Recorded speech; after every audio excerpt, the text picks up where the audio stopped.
just take a moment to introduce ourselves. Sure, go Nicole, ahead. do you want to lead us off, Nicole? Sure. Hi guys, my name is Nicole. I work for Digital Consultants, so I'm going to be helping with the presentation tonight and just making sure the PowerPoint goes smoothly. So, nice to meet you all. And I'll go next, just as on the screen here. I'm Bob Lucas. I am a longtime realtor, real estate broker with my own brokerage. I am a certified life coach, very passionate, but in turn, I'm the moderator, just helping Stephen to kick off things this evening and then to help wrap up with the Q&A. And so I'll pass it on to Enzo. I work as a consultant. I live in Austin, Texas, but right now I'm up in Williamsville, New York, and very curious about what this is all about. That's it. Very good. Well, it's going to be an interesting hour, I can assure you that. And so, Cam, would you like to go next? Yeah, thanks. Can you hear me? Yes. Okay, I think I have the right meeting here. This is about pianos and stuff, right? That is correct. Okay, in all honesty, I got this email somehow, and I was like, yeah, I love piano. There must be some connection in the past how I got emails, but I think we brought that up. I can't remember what that was, but so right now I'm starting a business, self-publishing online, and I need to get a job to suffice right now. So I'm looking for a job in my previous career, which was information management. And I love piano, and I love piano music, and I really I'm like almost everybody, I'm one of those people that wished I would have stuck with it when I was a kid and my parents wanted me to do it. But I know in the future, it'll be something I love to do. So that's why I'm here, basically. Good. Well, to welcome Cam, and hopefully you'll be able to stay around for the Q&A and an informal chat once the Q&A even is finished. We won't be rushing off. And so, Mr. Peterson, can you go next, please? Yes, thank you. I've always had a continuing, undying, somewhat passive interest in music. I have 2 keyboards and the guitar. I am a teacher. I teach on the Zoom, English teacher, and involved in Toastmasters International, public speaking. And I thought that something to do with the learning music might be just what I need to take up now in this somewhat passive time of my life. So thank you, gentlemen, for the opportunity. But you're really an ideal individual to be listening in this evening. And so let's thank you. Can we swing? Is Mia there? And if so, can you speak up, please? And even swing on photo if the camera, if possible. And if not, is Thomas available? I think he's coming back. Could be. There he is. Hi, everybody. Hi, Thomas. Hi. Welcome.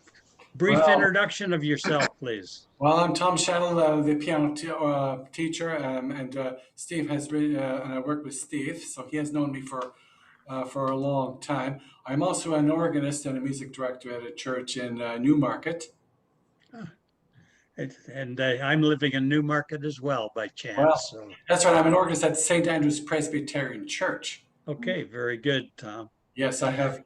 Yeah, you may have heard of Reverend Robert Royals and Laura Duggan, and who knows, David Wolf, and anybody else. Good. Now we're going to give Mia one last chance. Mia, are you there and available? And so we've saved the best last, Janani Paul.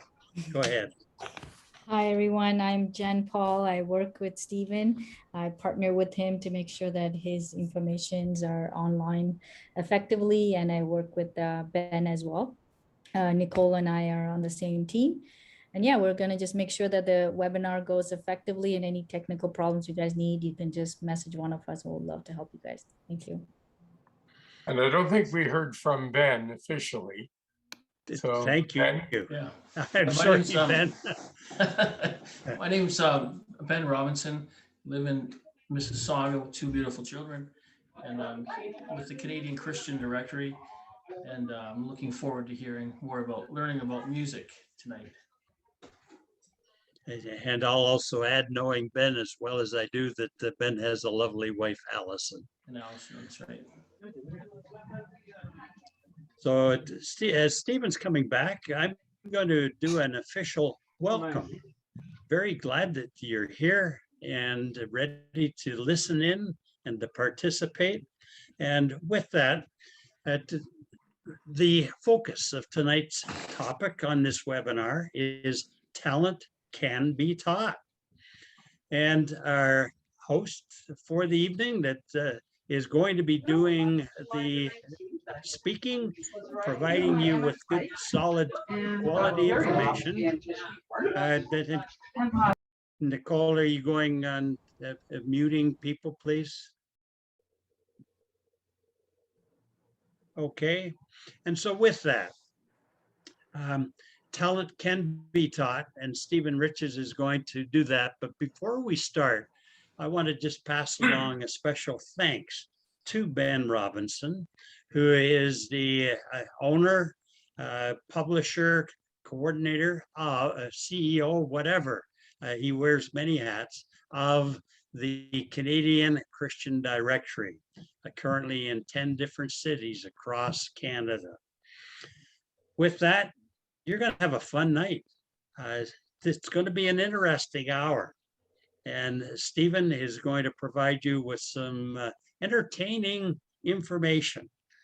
And then we're going to finish up the evening with a question and answer. And even once we finish that, we'll see how our time is. But for those that want to linger a little, we'll be in a position where we can linger and just have a little chat and a very informal time together, because with music, it does tend to help us to relax. And so with that, I'm going to ask Nicole if she would start the video that we're going to start with. And from there, Stephen Riches will jump right in, and he'll take over and be rolling from there. So with that, Nicole, it's all yours.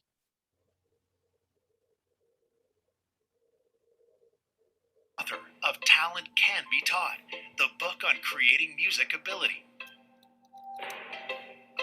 The Road to Success with co-author Jack Canfield and The Authorities, along with New York Times bestsellers Dr. John Gray, Marcy Shimoff, and Raymond Aaron.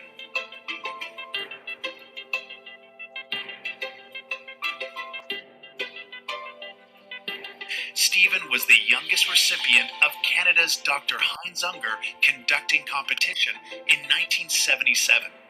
He directed band, choir, and orchestra programs in both public and private elementary and secondary schools in the Greater Toronto area. He is the founding music director and conductor of the Festival Players Philharmonic Society, 1994. Stephen is the creator of the Talent Can Be Taught system for private music education, which uniquely is the only one in the world that guarantees student success. Music is different. With music, neuroscientists have determined that there are changes to your brain structure and function that make you smarter. Connect with Stephen Riches by visiting www.talentcanbetaught.com.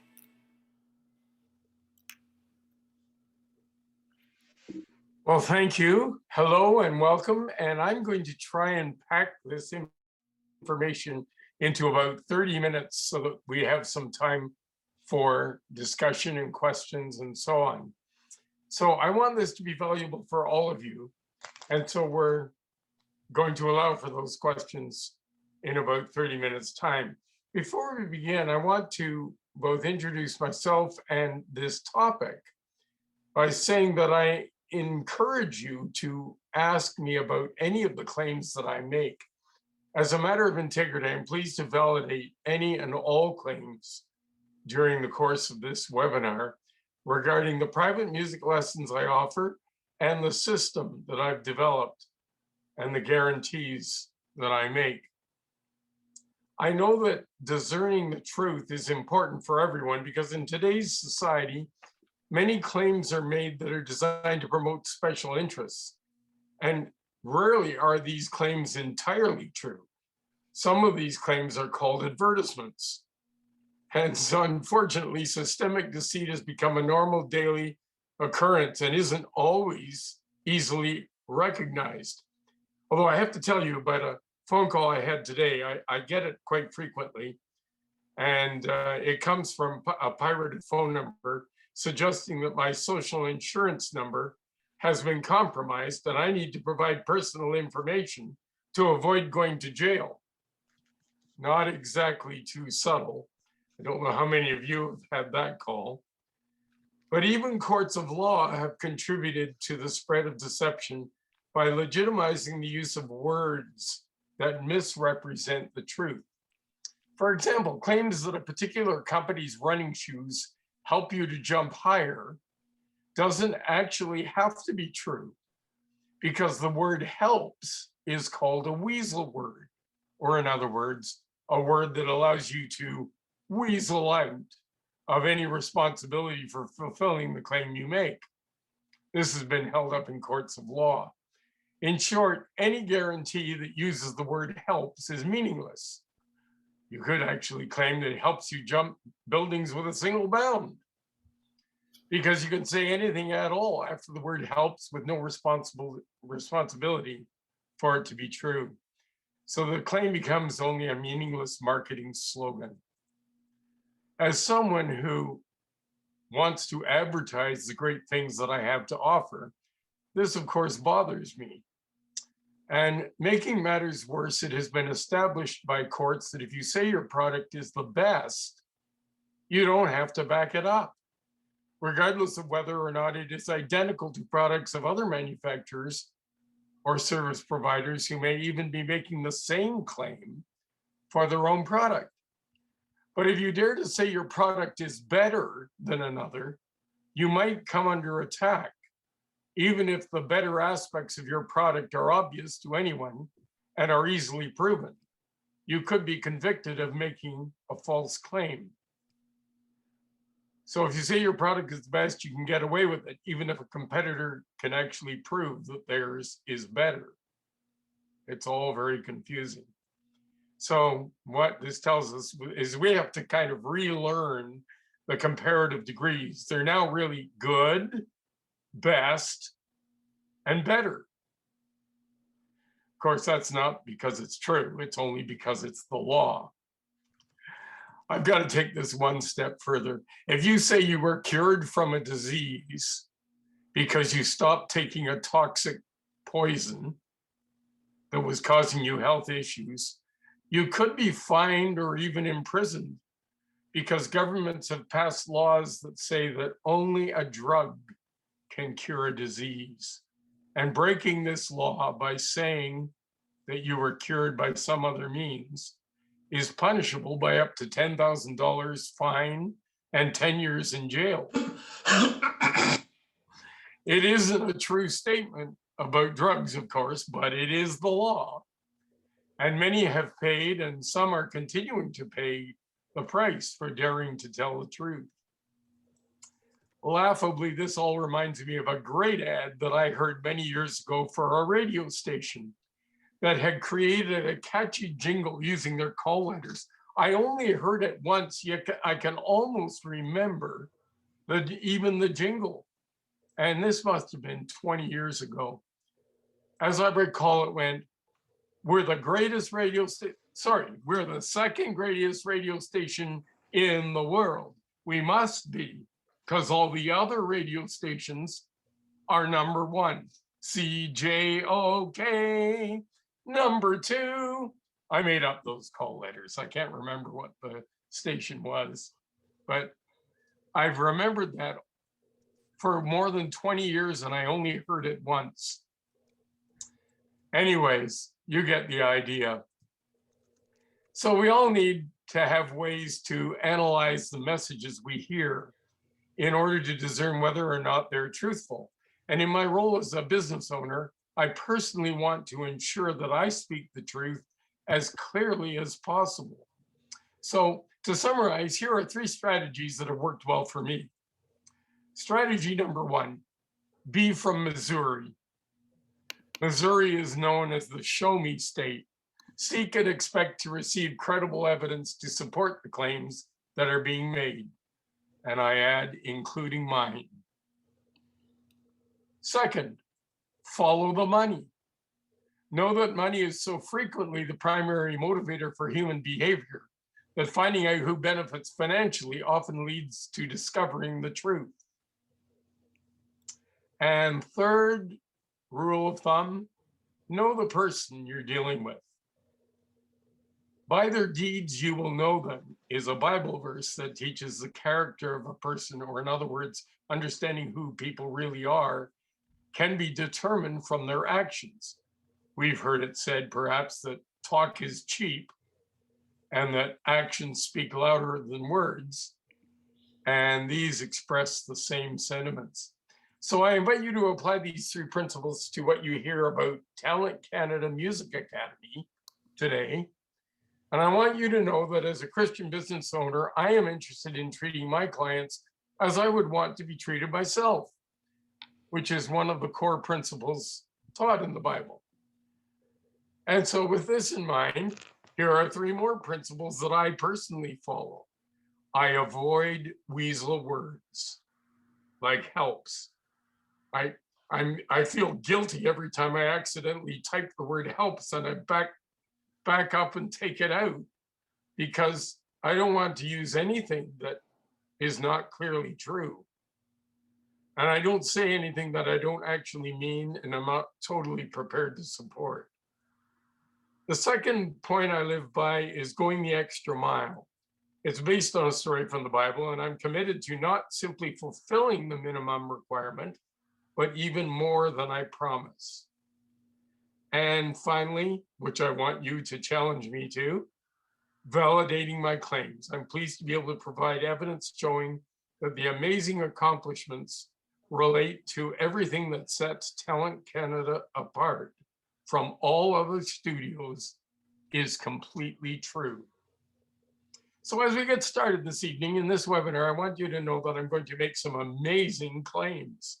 And at the end, I encourage you to ask me specific questions about anything that I say.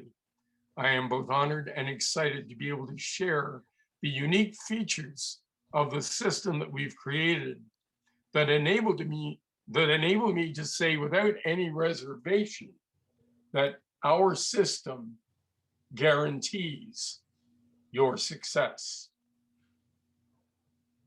So let's get started. I have a quick introductory survey, and I'd like you to make a show of hands. Who studied arithmetic in elementary school? Just wave if you studied arithmetic. Okay, so that seems to be just about everybody. How many of you studied arithmetic every day in elementary school? Wave again if you studied every day in elementary school. Yes, most of you did it every day. Some of you probably did it most days. And here's the hardest question. Who can still do arithmetic today? I'm glad to hear that. The interesting thing is, it doesn't apply to music. And what we learn from that is, I would suggest 2 things. The success that we had with arithmetic was because proven educational principles and practices were involved. In short, there was a system. And secondly, learning for life was the whole point of the instruction. It wasn't intended that we should forget how to work with numbers. The intention for the learning was to be transformational by creating a lifelong skill. So I'm going to begin today with the story of Simon. In school, we had to learn Simon's rules. We were told that we should believe everything that Simon says and does. In fact, we were even made to feel foolish, and classmates even laughed at us sometimes if we didn't do what Simon says. Our teachers might even cancel us and make us sit down to watch and listen to the smartest students who did everything they were told. Today, Simon dominates our world, and he says a lot of things about music too. Here's one of the things Simon says about music. He says, you either have music talent or you don't. And if you don't, you're unlucky. Too bad, you lose. In fact, Simon says many things that simply aren't true. But unfortunately, almost everyone follows Simon's rules, including his rules for music lessons. I actually became talented in spite of his rules. But unfortunately, almost all students fail because of them. People often ask me how I became so talented. For years, I simply smiled and thanked them for the compliment. But in recent years, I began to think about this question more seriously. And I decided to act upon what I had learned to begin changing things for the better. As we saw from the arithmetic survey, after we graduated from learning arithmetic in school, we were able to add and subtract numbers. And this skill lasts most of us for life. Not the case with private music students. As a school teacher in the public and private systems, I also did surveys with my students. I wanted to find out which students had had some private music training. Interestingly, the results were always the same. With each new class of elementary or high school music students, I did a survey to get to know them better. These surveys showed that although many students took private lessons, most quit after a few months, or perhaps a year or two at best. Few continued long enough to develop their skills beyond a novice level. By comparison, I remembered that by the time I had reached the 7th grade at school, I was performing at advanced levels of Royal Conservatory of Music training. So now, as a music teacher, I began to wonder, why is it these students in my instrumental music classes at high school had quit piano lessons so soon? That was when I began to discover the systemic flaws that were actually causing the high dropout rate, which incidentally is nearly 99% of all beginners within 3 years. Happily, this investigation led me to discover that there are solutions to all of the challenges that students have been facing. And this quest for solutions led me to develop my system, which I called Talent Can Be Taught, and named my first book with the same title. Now, conforming to Simon's rules was useful for establishing classroom discipline. And as a teacher, I understood all about having to have classroom discipline. But the downside, unfortunately, was that the same conformity, or perhaps you might say a lack of healthy Missouri-like skepticism and due diligence, especially as adults and parents. Unfortunately, that enables propaganda to rule the day. You might summarize this by saying that people must first learn how to think before they are able to begin making the wise decisions on what to think and believe. When it comes to music education, there are widely believed myths that have gone unchallenged for decades simply because Simon has told people what to think. Simon's, well, let's call it fake news, or at the very least, you might say self-serving industry propaganda, has become a part of what one of my mentors often refers to as, I love this, the Department of Success Prevention. And so it's important for us to begin on a pathway to success or a quest for music talent by first getting rid of the industry's myths.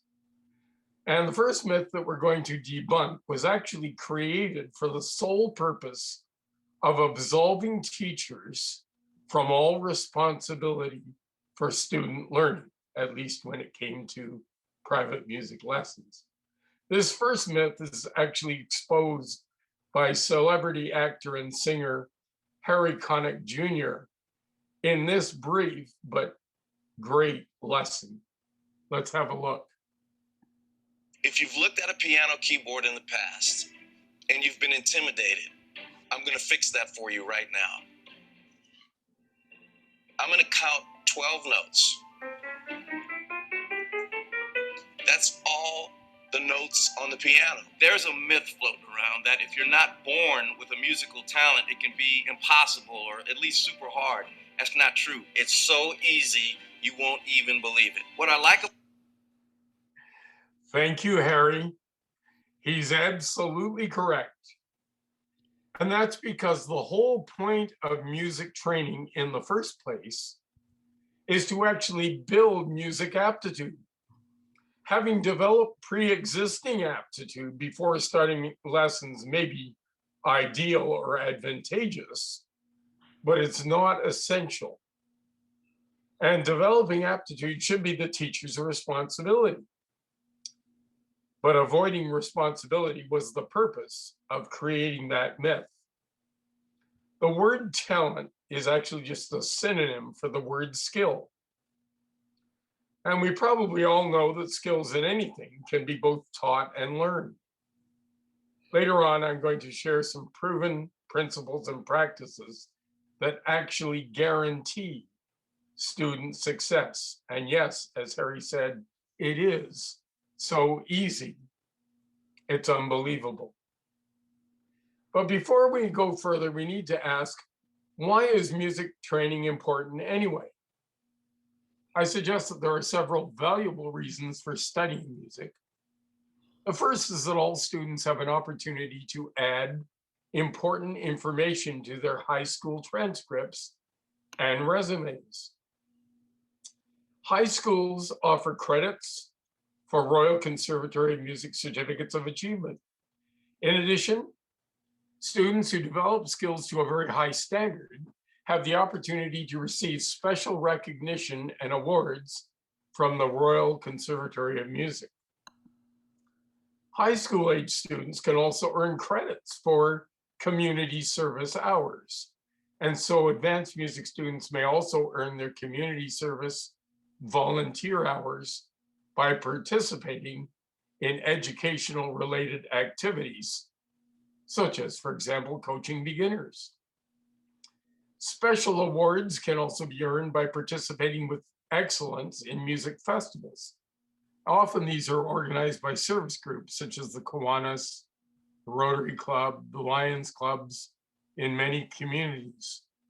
Beyond earning awards and credits, however, it's also important to know that accomplishments in music are viewed very positively by all faculties of colleges and universities, especially colleges and universities and faculties of medicine, and not merely for acceptance into music programs or other arts institutions. So many of the most prestigious universities and faculties such as medicine have always looked more favorably, as I mentioned, upon students who achieved high accreditation in RCM exams. And that takes place during the admissions process. So a third benefit is that apart from earning awards and accreditation certificates or enhancing opportunities for future, there are many other interesting benefits. Scientists have established a number of important connections between math and music. For many decades, it has been known that there are significant ties between math skills and music training. In the past, some interesting studies were conducted to test proficiency in math. And in one very famous study in particular, two groups of students were compared. The first group was given an equal amount of time studying both math and music, while the second group received double the math time instead of spending half of the time on music training. The really surprising result was the students who received equal amounts of time on both math and music actually achieved better results in math than those that spent double the time on math alone, to the exclusion of music altogether. That's an amazing study. In addition, more recently, neuroscience studies of brain structure and function have also resulted in some very interesting findings. Neuroscientists have been revealing that changes to both brain structure and function occur as a result of music training. In fact, they've shown that it actually creates new brain cells. But not only was the brain structure changed, but the function of the brain also changed. As a result of these changes, there was an increase in intelligence, or overall IQ. This has led to a profound number of benefits. One of the most interesting was the discovery of a greater interconnectivity between the two sides of the brain. In short, the creative right side and the more analytical left side of the brains work better together as a result of music training. Years ago, Einstein actually also commented on this when he acknowledged that his discovery of the theory of relativity, in his own words, quote, came to him by intuition and was actually the result of musical perception. For those of you who don't know, Einstein actually studied piano and violin. This greater interconnectivity between the two sides of the brain resulted in improvement in creative problem solving, which happens to be one of the most sought after skills in today's world. And as expected, music students also experienced increased achievement in all academic studies by up to 20%. And in particular, they enjoy specific improvements relating to reading comprehension, math skills, standardized tests, and even working memory. So we should ask, what should we conclude from all of these scientific studies that have been occurring during the past century? Well, I'd suggest that it makes sense for us to begin, first of all, to look at developing music skills as a co-requisite for all aspects of life, instead of treating music studies as a frill that is expendable during difficult economic times, which is a common reaction by both parents and educational administrators. Instead, it should be regarded as the single most important educational activity of all. And certainly with the challenges that students have been facing for more than a year now, with the switch to almost exclusively online learning, they deserve to have every advantage when it comes to their education. Now, to this point, I've been focusing on philosophical reasons, suggesting the importance of musical education. But there are also some practical issues that need to be addressed and have needed to be addressed for a long time. In particular, it must be asked, why are the same traditional methods of music training that have never worked, because they've led to a 99% dropout rate of beginners within 3 years, why are these methods still being used today? Which brings us to recognize that the traditional method which is referred to by some as the GSL system or guided self-learning, is widespread. The fact is that any system requiring a student to teach themselves anything has never worked for the average student ever. It's absurd in the extreme based on everything that we know about the learning process in all educational disciplines. So why, you might wonder, were music students victimized by such a ridiculous strategy? And this goes back before my own time. It was this way all my life. Well, apparently, many years ago, somebody made a decision to recommend a 30-minute weekly lesson. And nearly everyone else decided that's a good idea, but it wasn't. In fact, this minimal lesson strategy was actually never intended to be a great formula for music education. Rather, it was designed only to be cheap and to enable more sales of lessons. Now, the famous author John Ruskin commented on the danger of any strategy that focuses only on making things cheap. Notably, he stated that there is, quote, hardly anything or any service in the world that cannot be made a little bit worse and sold a little bit cheaper. He went on to say that those people who make price their top priority for decision-making are destined to become victims of their own criteria. In the case of music lessons, the foundational strategy for this guided self-learning method was a formula for a 30-minute lesson once a week. It worked beautifully in terms of convincing people to budget for this minimal strategy, but it worked miserably in terms of achieving development of students' music skills. So in effect, it did exactly what it promised. It promised to be cheaper. And I guess that's fine because it was never designed to enable students to develop music skills, nor were any such claims of success made. So what is missing with the GSL approach? Well, first of all, one lesson per week is simply too infrequent because it means that a student has no assistance at all for the other 6 days of every week. And all building projects require specific tools.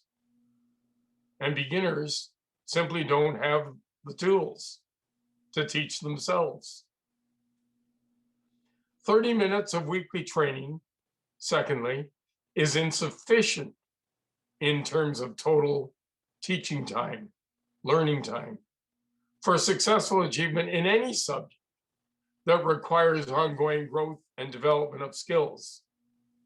Arithmetic skills wouldn't develop at all with this formula. Third point, with this limited schedule, students are unable to enjoy any form of synergy, or you might say momentum, in the learning experience. They're non-existent. Synergy is critical to education as it is in sports. Fourth point, with such limited teaching time, the teacher's role actually had to change. In fact, one studio owner even told me the teacher's role is only to be a monitor of how well students are able to teach themselves the rest of the week. And here parents thought they were paying for a teacher. Fifth point, monitoring, in case you're wondering, typically includes only 3 things. They listen to the student, They point out errors on the page, usually by circling certain things or putting marks on the page. And they assign new work.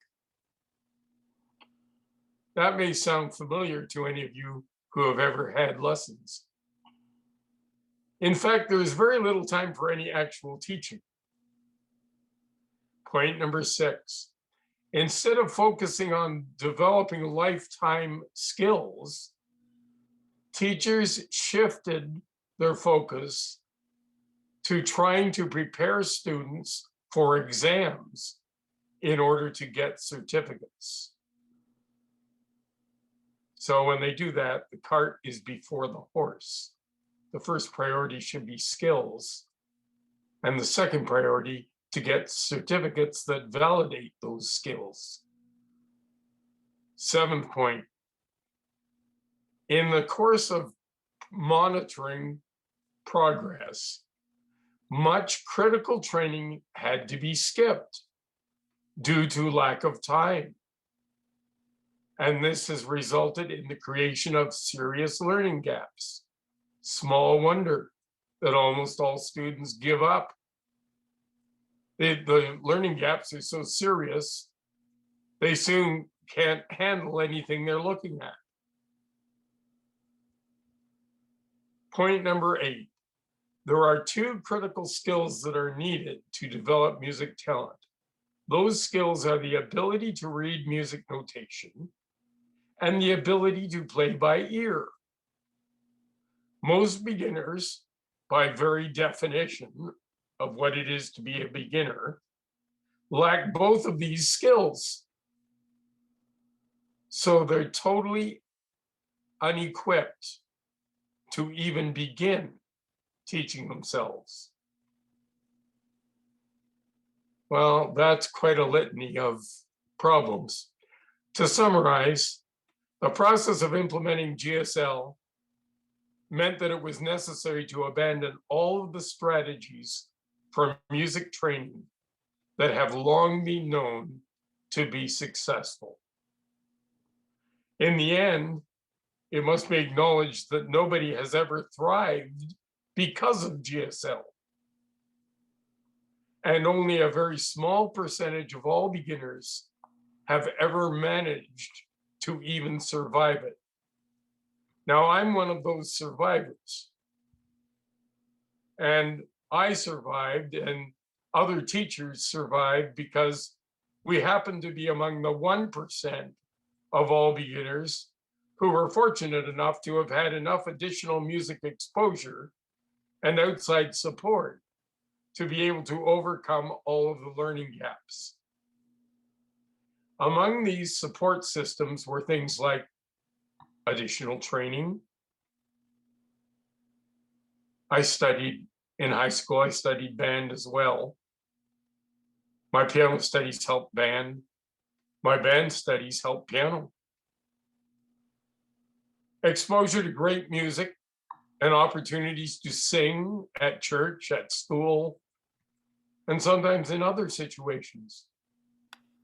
These are skills that train the ear. So, one further note. We need also to understand the reasons that this guided self-learning model continues to be used today by all studios and teachers. The myth that Harry Connick Jr. exposed was what perpetuated the problem. The assumption that only a very few people with superior talent can possibly survive anyway meant that there has been a lack of motivation to address the root causes of the system's long record of failure. The belief that only those with above average pre-existing aptitude and a high level of dedication to independent practice could possibly succeed obscured the real true fact that aptitude actually increases if you have the right training, and that it's a proven training system rather than a student's independent practice efforts that are the real keys to success. The system in short, is the secret. In addition, many large music teaching studios have made millions of dollars annually for many years. There was a time when I worked for one of them. The owners didn't know anything about music, but they liked music and they learned about business, and they developed a very successful franchise. From their purely business standpoint, making millions of dollars every year, if it ain't broke, don't fix it. And with a new crop of students coming of age every year, replacing those who drop out, it's never an issue. So this traditional approach to private instruction that has never worked has remained unchanged for literally generations. Now, the system that I created and implemented in my teaching studios follows the principles that I wrote about in my award-winning book by the same name, Talent Can Be Taught, the book on creating music ability. Before I get into details of my system, and which focuses on student success, we need to consider what is the value of a system, or you might say a culture, in the first place. Now, here's a news flash for you. The great success of the McDonald's franchise is not because of the quality of its hamburgers. It's because of its system. Almost anybody could cook a better hamburger. But Ray Kroc's system was the key to McDonald's worldwide success. Daniel Coyle, who's the author of The Talent Code, and more recently, The Talent Culture, has some insights on this, and we'd like to share that with you right now.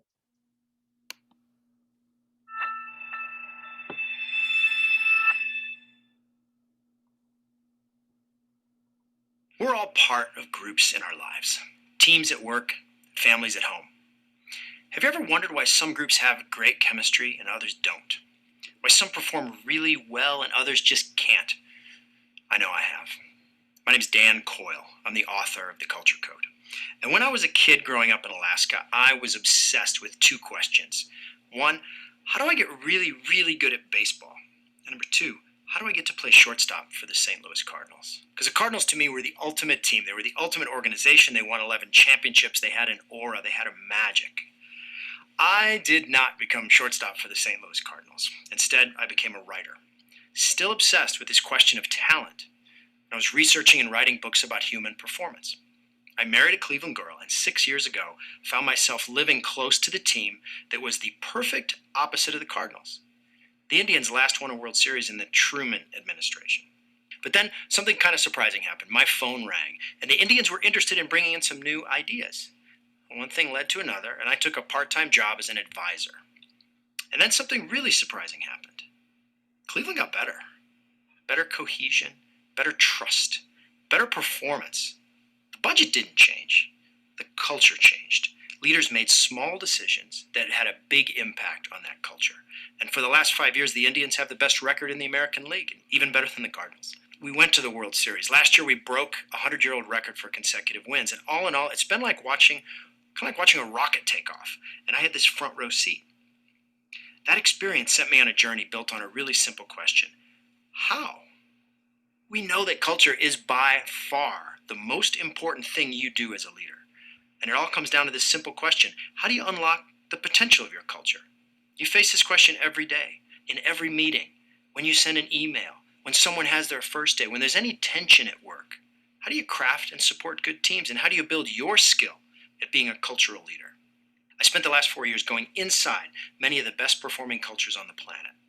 Places like Pixar, the San Antonio Spurs, Navy SEALs Team 6, Zappos, IDEO, and a Serbian gang of jewel thieves. And here's what I found. We have been thinking about culture in the wrong way. Traditionally, we've thought of it as a soft skill, vague, mysterious, a little bit magic.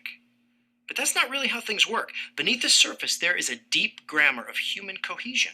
Creating great culture isn't magic. It's a leadership skill that you and your people can learn. And that skill comes down to delivering three critical. Thanks very much, Nicole. One, safety. So at Talent Canada Music Academy, my priority and goal and focus is on music educational success rather than on business success, in keeping with the slogan that we developed, our system guarantees your success. And it's based on my award-winning book, Talent Can Be Taught. Although there are many components altogether which are explained in detail in the book, you really can boil down my system by saying it's founded on a few proven principles and practices that have been known by educators for years. I didn't reinvent the wheel here. I simply changed the system to use these strategies. So let me leave you with some key tips that form the basis of my unique system. 5 proven principles and practices. First is a need for higher lesson frequency than once a week. That was the root cause of the failure of GSL. A primary focus on developing lifetime music skills rather than certificates, which are only a benchmark for achievement. Setting standards for high achievement with dated goals for all students, and in the process, establishing an intent and expectation that they will succeed. Fourthly, closely following a great curriculum is a standard operating procedure to ensure that learning gaps, frustration, and quitting don't need to occur. And the 5th point is creating a motivational synergy of learning, because factors like momentum are as critical to education as they are in sports. So finally, I want to leave you with reasons why you should consider getting lessons at Talent Canada Music Academy. The first is we have very low cost. Our fees are $9.37 per lesson for private one-on-one lessons. And you can start for as little as $75 a month. Secondly, we set dated goals for achievement, which is the famous Harvard factor for success. Point number 3, we build skills that last for a lifetime, and it's our top priority. Fourthly, we offer bonuses in the form of weekly workshops and videos, in addition to our private one-on-one lessons. 5, as we just mentioned, we use proven principles and practices that guarantee student success. 6, we create fast-track options for achieving great results quickly and easily. This is often of interest to adults who want to make up for lost time. We have online and in-studio lesson options and teacher-student distancing labs. Point number 8, all of our lesson options are based on the 5 proven success principles and practices. And finally, we've been recognized as top achievers in Canada on Royal Conservatory of Music exams. And by that, I mean our students, 100% of our students in 2020 earned first-class honors, and their average mark was 91%. That's the average mark, 91%. And we even had a couple of gold medalists last year who achieved nearly perfect scores, which is a 1 in 1,000 achievement.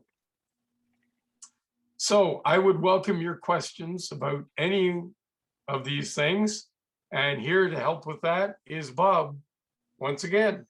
Stephen, thank you so very much. Some really interesting perspectives around music and helping us to see that what we basically have seen and thought, and you use the word myths, are truly myths. They are that. And that it's like almost everything else in the world, is that things really are so very simple. And yet the world has made things appear to be so complicated. So what I'd like to do now is I'd like to ask Nicole if you'd be kind enough to unmute everyone, please. And when we do that, I'd like to then, there was one comment in the chat room that from Enzo, and indicated how he's amazed at how he can't remember formulas or things, but he can remember the lyrics of every song back in the 60s. And I think, Tom, you might be able to relate to that. From there, I know that I'm the same. I can even go back further than that into the 50s. Even more significant than that, Bob, is that when you hear the first two notes of a song that you knew from 50 years ago, you often can name it immediately. Well, and that was a skill I picked up from Daryl Dahmer at CHFI, that every morning, I think at about 8:10, and every evening at 5:10 or so, here in the Greater Toronto area, he would do it, name that tune. And sometimes he would start with three, he would do three notes. He would start with one single note. And as a DJ, he had played so many different parties and the music where they had full control of the round table, the old fashioned way. Some of the young people on here won't recall that, but he would play one note, and on occasion, he would be able to name not only the song, but the group or the musician that was playing the song. And I started to develop where I was getting fairly good at it, but of course didn't come close to Daryl Dahmer. So with that, I'm going to take a quick look. Nicole, are there any questions that you've seen on the chat room? Before we get to the questions, I'd just like to quickly add a comment on that that you mentioned, Bob. In fact, it's very difficult to tell from one note what song is that, because it can be virtually any song that's ever been written. But if you have one particular configuration of notes that lasts for a fraction of a second, you can actually identify the sound. This sound is the first chord of a Beethoven symphony. And if it's not played on piano, well, I'm going to test Thomas here. Thomas? Yes. You know what symphony that is? That sounds like the Emperor's Symphony. Yeah, you're on track. The Eroica. Yeah, the that's Eroica what it is. Symphony. Exactly. Yes. And he recognized that from the piano, but then he's an accomplished musician too. But if I actually played the orchestral sound for that same instant, it's so distinctive with all the configuration of notes and instruments that you can identify it in an instant like that. So music is very powerful in that way. Go ahead, Nicole. Let's get on to the questions. Well, Steve, and I'll jump in here. I do see that there is one question. How many lessons per week do you recommend? I have several different options because I'm sensitive to people's budgets as well. And even though lessons are as little as under $10 per lesson, budgets are sometimes limited. But ideally, a formula which has worked extremely well for us is 2 hours per week, and not all at once, spread out throughout the week, because attention spans being what they are, there's a law of diminishing returns. Ideally, perhaps 15 minutes a day, 7 days a week. But I've boiled it down to most of our students doing about 2 hours a week. In Russia, by the way, they knew this and they proved it. They produced some great artists back when music was a competition with the West to prove that their ideology was superior. And they settled on 3 hours a week. And so it's interesting that I'm not the first person to discover this, but I may be the first person to actually guarantee success using it.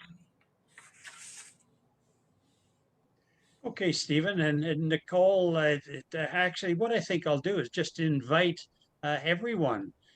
Please feel free to unmute yourself and to jump in. Let's have just a general discussion.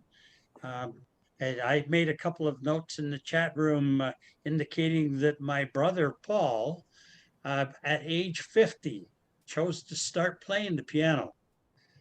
I made a note that I started playing the guitar at age 40, and shortly after my son left for university. So Tom?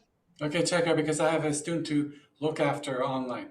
Right. Thank you for your wonderful We'll presentation. see you later, Tom. Thank you. Take care. Bye. Pleasure. Bye. There actually are 2 more questions as well. Thank you. And looking for an example of your method and an idea of what I will be learning. And that's from Lonvo. The first thing you will learn is to actually read music. It's not rocket science. It may seem intimidating because it's a different language, but it's just a process like anything else. And our students all learn to do it so that they can read very quickly and easily. Now, what happens when you do start to get onto it, and we have an approach to it that ensures that it happens. Once you start to get onto it, the learning process actually accelerates, because now you turn a page and you look at some notes and you think, oh, I know what that is. And you put down your hands and you start to play it right away. It's called sight reading. So eventually your reading skills develop to the point where you can play instantly. I had a student a few years back who got to the point that she could learn a page of music at her own level in 5 minutes. Not 5 hours, not 5 weeks, and not 5 months, which is the norm for many students who are preparing for an exam, but 5 minutes. That makes a huge difference in accelerating your learning. I hope I answered the question. Did I? What was the second part of that question, Nicole? I'm sorry. Go ahead, Nicole. The whole question was, give me an example of your method and an idea of what I would be learning. So I think you answered the second part. An example of the method. We use a curriculum, which is the best curriculum I've discovered. I usually recommend that students start with piano keyboard, because after that, all the other instruments are much easier to learn. And it's such a great foundation. It helps students to understand what they're learning much better. So we use a great curriculum. And I haven't had students who've not being able to work through it and begin to learn quickly. So moving on then, Enzo, thank you for your question. How long are your lessons, Stephen? The $9.37 per lesson is a 15-minute online lesson. So if you're used to half-hour lessons and comparing prices, it's $18.75 per half hour. So that's usually a fair amount more than that for a half-hour lesson. But you benefit more by dividing it into two 15-minute segments and spreading them out over the week. So right off the bat, I'm improving the frequency factor, which I talked about, and I'm making better use of the 30 minutes, and I'm providing it at a cheaper cost. And then on top of that, there's bonuses that we add in. So it's really nobody can touch what we offer. And and Enzo's followed up here saying he's learned from Vince Lombardi, who made the statement originally. Yes. Green Bay Yes, Green Bay I know Packers, that. And so Stephen, the quote is, perfect practice makes perfect. Okay. I quoted him in my book, actually, And because so, we've all been taught another myth that practice makes perfect. It doesn't. It sometimes makes permanent, but it never makes perfect. Only perfect practice. so Never. tied in with that, Yep. he further asked, how do you teach perfect practice? The first thing I do is prevent students from practicing because they don't have a clue how to practice perfect. They can't read what's on the page. They can't do most of the stuff. So I have a simple formula. That's a great question, Enzo. How do I get them to practice? I ask them not to practice. First of all, I ask them to spend 5 minutes reviewing what they learned in the lesson. If they spend 5 minutes a day reviewing from the beginning, they start to develop the reading skills. You've just uncovered the secret to developing the reading skills. And there are other strategies for developing listening skills or training the ear.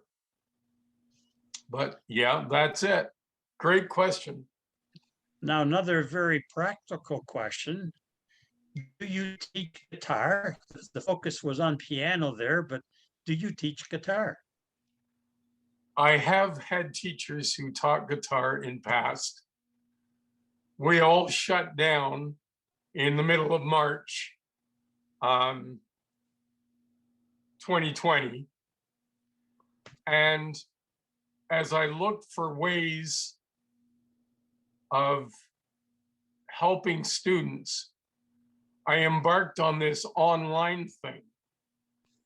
And much to my personal chagrin, because I had been saying for literally years, having a lesson online is like getting a haircut over the phone. And here I was now faced with a situation where I needed, through necessity, to become the mother of invention. And so I opened up with online lessons on April 20th, 6 weeks after shutting down. And I had to do something because I had some students who were preparing for exams. And so I had to find some solution.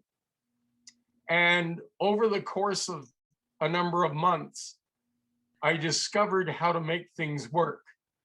But the truth is that I opened up for the exam students on June 1st. So I had a limited opening in order to make sure that they were properly prepared, because through it all, I guarantee their success. So I wasn't about to let circumstances prevent the students from succeeding. And after that, I found ways of coping, and I developed a hybrid model. And the hybrid model I'm going to continue with forever, because there are some benefits to learning online as well as some disadvantages. But if you do both, if you have some of your lessons online, it can become very frequent. You can do shorter lessons. You can accomplish a lot, maybe about 70% online. And then by having some in-studio time, you can raise your standard up to spectacular. So one of the things I want to do is expand everywhere there are pockets of students. And I set no limits. So I don't see any reason why there shouldn't be a Talent Canada International studio in Houston and anywhere else for that matter. Now, we can't hear you, Enzo.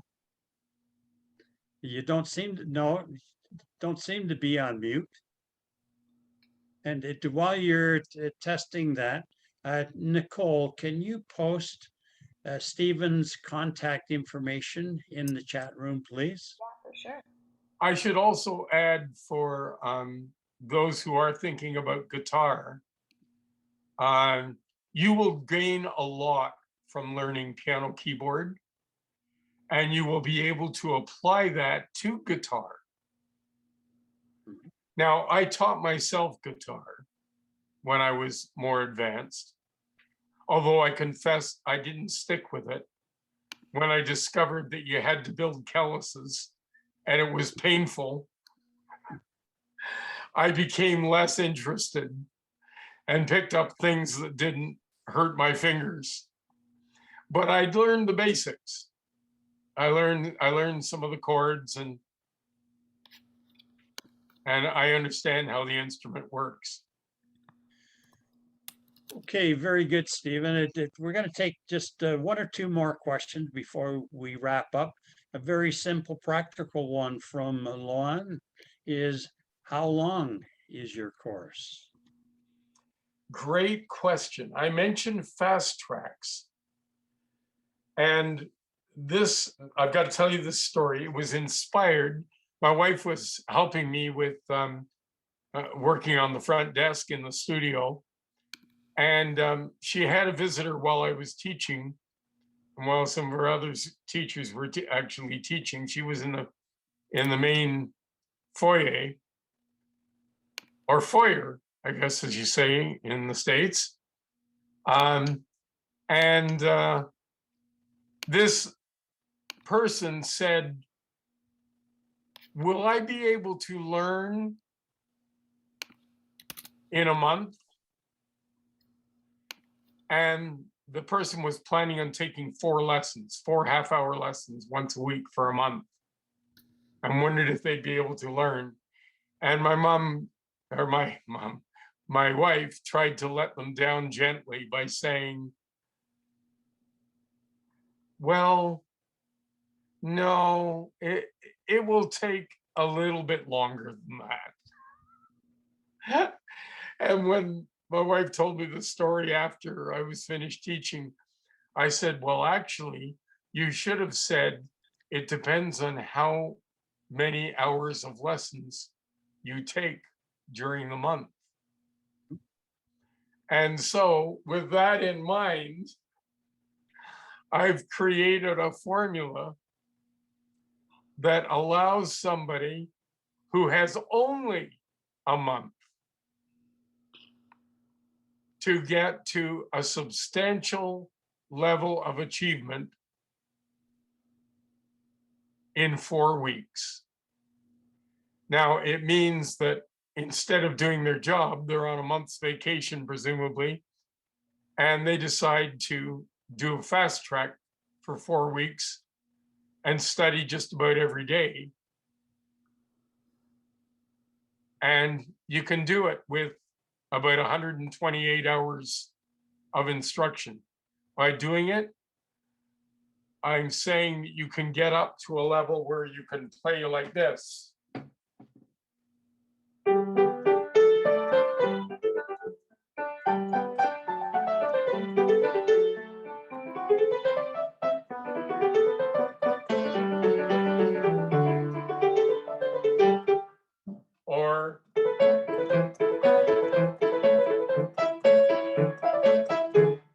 Or perhaps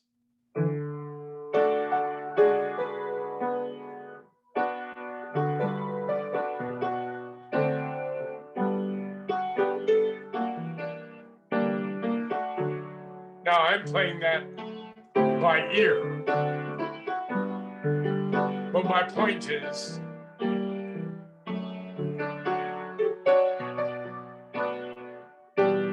you'll have the tools to be able to play by ear. And that combination with being able to read music means that you can pick up music and learn it quickly. Good. And yeah, so at the Enzo, we're still not able to hear you. So I'm going to finish things off, but I want to thank Nicole. Nicole, could you just simply explain to people how they can do a quick copy of the chat room, which would include the phone number, the URL, and the phone and the talent can be taught at gmail.com email address so that they can contact Stephen directly. Yeah. I'd like to add something as well, and that is that I've created a referral system. So with enough referrals, you can get lessons for free. And by enough referrals, it's in the 10 to 15 referral range. You can wind up getting months of lessons at no charge. You get so much per referral. Right. Okay, so please do follow up, make contact with Stephen with any further questions to sign up for lessons. With COVID-19, a number of things have fallen into place that never would have, and the use of Zoom technology and Zoom teaching.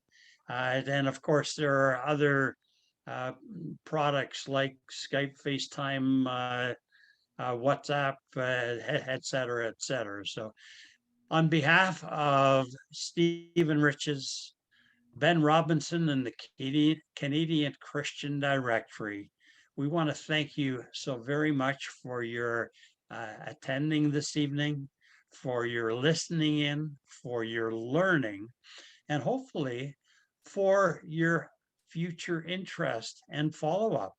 And it doesn't matter your age. Even at my young age, I could, if I chose into it, start learning how to play the piano or relearn the few chords that I learned on the guitar many years ago. So God bless each and every one of you. Have a healthy, safe week. See you again on future webinars with Ken. I hope Thank this you, is being- Stephen. I'd appreciate some feedback from all of you. Maybe I didn't answer all the questions you have. Feel free to contact me and be pleased to respond. I'll also give you a free trial lesson. Okay, good added bonus. Thanks very much, Stephen. God You're bless welcome. everyone. Good night.